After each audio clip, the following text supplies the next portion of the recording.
নমস্কাৰ বন্ধু-বান্ধৱীসকল। আজি মই আপোনালোকৰ মাজলৈ লৈ আহিছো হৈ যোৱা এডিআৰই এক্সামবোৰৰ কুৱেশ্যন এনচাৰ। আমি আজি এই কুৱেশ্যন এনচাৰবোৰ সমাধান কৰিম।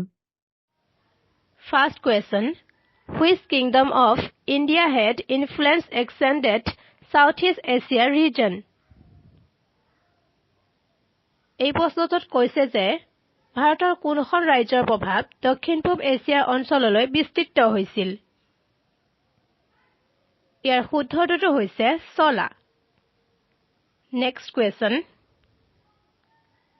কোনজন মুছলমান সেনাপতিৰ লগত মূলা গাভৰুৱে যুদ্ধ কৰিছিল? ইয়াৰ শুদ্ধ উত্তৰটো হৈছে তুৰ্বক। তুৰ্বকৰ লগত মূলা গাভৰুৱে যুদ্ধ কৰিছিল। ইয়াৰ পিছৰ প্ৰশ্নটো হৈছে which of the following has the NITI Aayog ৰিপ্লেচড? ইয়াৰ শুদ্ধ উত্তৰটো হৈছে প্লেনিং কমিশ্যন। নেক্সট কুৱেশ্যন, কোনখন ছত্তীশগড়ৰ ৰাজধানী চহৰ? ইয়াৰ শুদ্ধ উত্তৰটো হৈছে ৰায়পুৰ। ৰায়পুৰ হৈছে ছত্তীশগড়ৰ ৰাজধানী চহৰ। নেক্সট কুৱেশ্যন, আলেকজেণ্ডাৰ কোন প্ৰাচীন ৰাজ্যৰ ৰজা আছিল? ইয়াৰ শুদ্ধ উত্তৰটো হৈছে মেচিডনিয়া। আলেকজেণ্ডাৰ মেচিডনিয়াৰ ৰজা আছিল। নেক্সট কুৱেশ্যন, কোনখন দেশৰ লগত অসমৰ আন্তঃৰাষ্ট্ৰীয় সীমান্ত আছে? ইয়াৰ শুদ্ধ উত্তৰটো হৈছে ভূটান। পিছৰ প্ৰশ্ন, ভাৰতৰ সংসদৰ উচ্চ সদনক কি বুলি কোৱা হয়? ইয়াৰ শুদ্ধ উত্তৰটো হৈছে ৰাজ্যসভা। নেক্সট কুৱেশ্যন, তলৰ কোনটো শব্দ ভাৰতৰ সংবিধানৰ প্ৰস্তাৱনাত নাই? Answer modest. Next question, Delhi, Haryana, Rajasthan আৰু গুজৰাটৰ মাজেৰে কোনটো পৰ্বতমালা পাৰ হৈ গৈছে?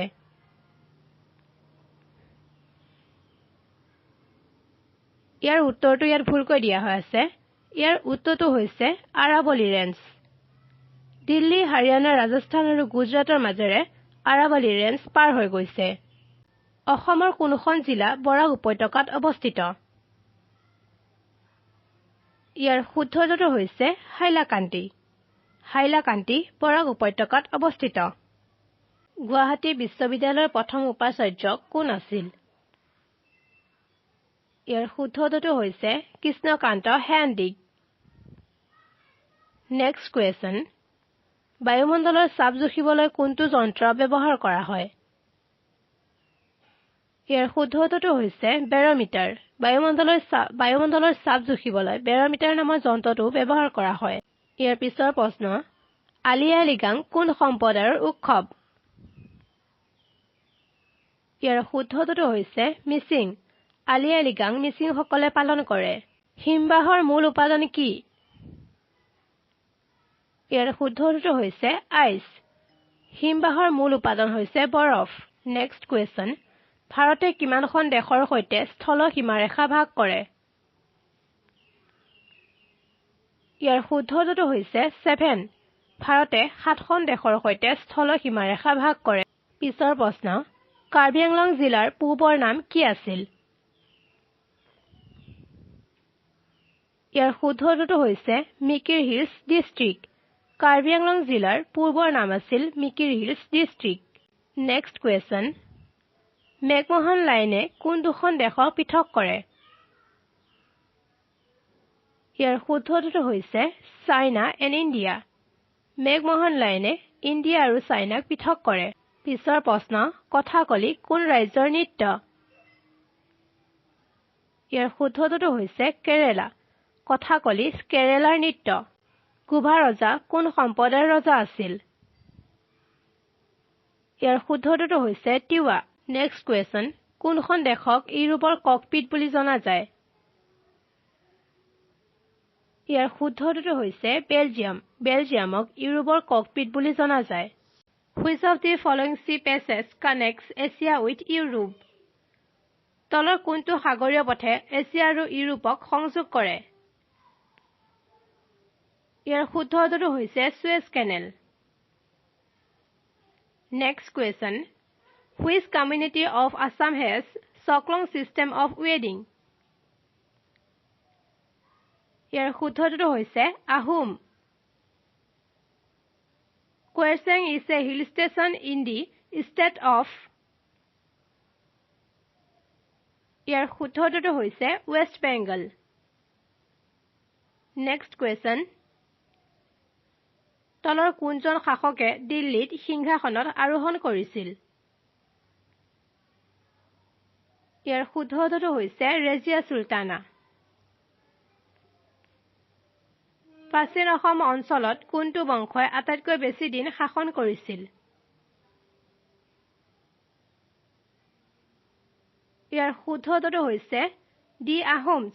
আহোমসকলে প্ৰাচীন অসমত আটাইতকৈ বেছি দিন শাসন কৰিছিল. তেওঁলোকে 600 বছৰ শাসন কৰিছিল. Next question. ভাৰতীয় সংবিধানৰ প্ৰৱৰ্তনক কি বুলি কোৱা হয়? ইয়াৰ শুদ্ধটো হৈছে দি প্ৰিয়াম্বল. তলৰ কোনটো ভাৰতৰ নাগৰিকত্ব মাপকাঠি নহয়? ইয়াৰ শুদ্ধটো হৈছে bring property. Next question. Which kingdom did Sati Sadhini belong to? ইয়াৰ শুদ্ধটো হৈছে চুটিয়া কিংডম. আমেৰিকাৰ প্ৰথম ৰাষ্ট্ৰপতি কোন আছিল? Answer George Washington. Next question. তলতীয়া নদীকেইখনৰ ভিতৰত আটাইতকৈ দক্ষিণ নদীখন চিনাক্ত কৰা.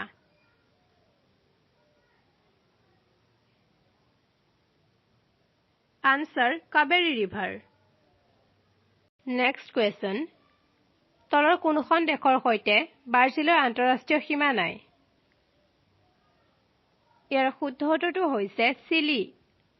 কাক শূন্যৰ পিতৃ বুলি গণ্য কৰা হয়? ইয়াৰ শুদ্ধটো হৈছে আৰ্যভট্ট. ইয়াৰ পিছৰ প্ৰশ্ন. কোন দুটা প্ৰধান জলভাগৰ মাজত সুয়েজ কেনেল অৱস্থিত? Answer Mediterranean C and red সি. আজানপীৰ দৰগাৰ অসমৰ কোন জিলাত অৱস্থিত? ইয়াৰ শুদ্ধটো হৈছে Sivasagar. Who discovered penicillin? Answer Alexander Fleming. 2024 চনৰ গ্ৰীষ্মকালীন অলিম্পিক ক'ত অনুষ্ঠিত কৰা হৈছিল? ইয়াৰ শুদ্ধটো হৈছে পেৰিছ. অসমৰ কোন জনগোষ্ঠীৰ দ্বাৰা টুচু পূজা পালন কৰা হয়? আনসাৰ টি গাৰ্ডেন কমিউনিটি অৰ্থাৎ চাহ জনগোষ্ঠী লোকৰ দ্বাৰা. Arjuna award is awarded for excellence in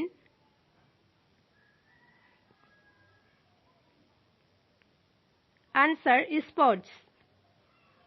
Leonardo da Vinci কোন দেশৰ আছিল? Answer Italy. Next question. তলৰ কোনখন অসমৰ পাহাৰীয়া জিলা?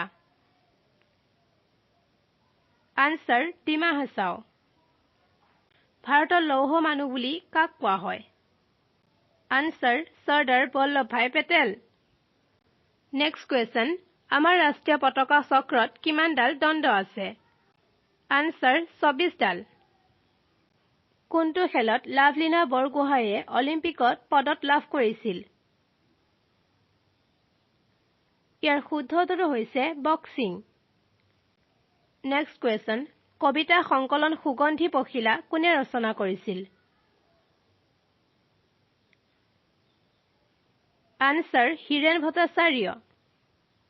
ৰিং শব্দটো কোনটো খেলৰ লগত জড়িত?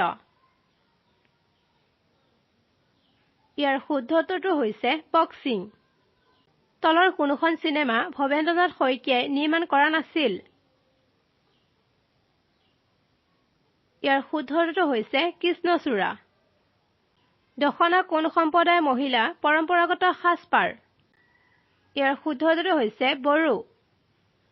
দখনা হৈছে বড়ো সম্প্ৰদায়ৰ মহিলাৰ পৰম্পৰাগত সাজ পোছাক. Next question.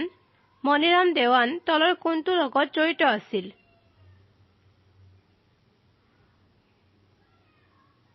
Answer 1857 last question থাৰ মৰুভূমি কোনখন ৰাজ্যত অৱস্থিত ইয়াৰ শুদ্ধ উত্তৰটো হৈছে ৰাজস্থান থাৰ মৰুভূমি ৰাজস্থানত অৱস্থিত